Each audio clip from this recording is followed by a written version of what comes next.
বন্ধুরা ভারতকে হারিয়ে পয়েন্ট কাটা ইংল্যান্ডের কি কারণে আইসিসির এই সিদ্ধান্ত বন্ধুরা আপনারা যদি দেখতে চান তাহলে ভিডিওটি শেষ অবধি দেখতে হবে। চ্যানেলটিকে সাবস্ক্রাইব করে একটা লাইক দিতে হবে এবং নোটিফিকেশন বেল আইকন দাবাতে হবে।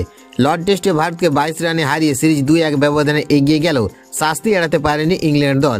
আইসিসি জানিয়েছেন অধিনায়ক বেন স্টোকস সহ গোটা দলের ম্যাচ ফি 10% জরিমানা করা হয়েছে এবং কাটা হয়েছে 2 গুরুত্বপূর্ণ point. Match referee Richie Richardson জানান নির্ধারিত সময়ের মধ্যে ওভার সম্পূর্ণ করতে না পারায় এই শাস্তি দেওয়া হয়েছে। ইংল্যান্ড 2 ওভার কম বল করেছিল। বন্ধুরা আইসিসি শৃঙ্খলাবিধি 2.22 ধারা অনুযায়ী প্রতি ওভার কম বল করার জন্য ক্রিকেটারদের ম্যাচ ফির 5% কাটা হয়। সেই নিয়ম অনুযায়ী 10% ম্যাচ ফি কাটা হয়েছে ইংল্যান্ড দলের। পাশাপাশি বিশ্ব টেস্ট চ্যাম্পিয়নশিপের নিয়ম 16.11.2 অনুযায়ী প্রতি ওভার কম বলের জন্য 1 পয়েন্ট করে কাটা হয়। ফলে 2 ওভার কম বল করায় 2 পয়েন্ট হারিয়েছে ইংল্যান্ড। বন্ধুরা এই ঘটনায় কোনো শুনানি হয়নি কারণ বেন স্টোকস শাস্তি মেনে নিয়েছেন। 3টি টেস্ট খেলে ইংল্যান্ডের পয়েন্ট ছিল 24 যা কমে হয়েছে 22। ফলে পয়েন্ট শতাংশ 66.67 থেকে কমে হয়েছে 61.11। শ্রীলঙ্কা এখন দ্বিতীয় স্থানে এবং ইংল্যান্ড তৃতীয়।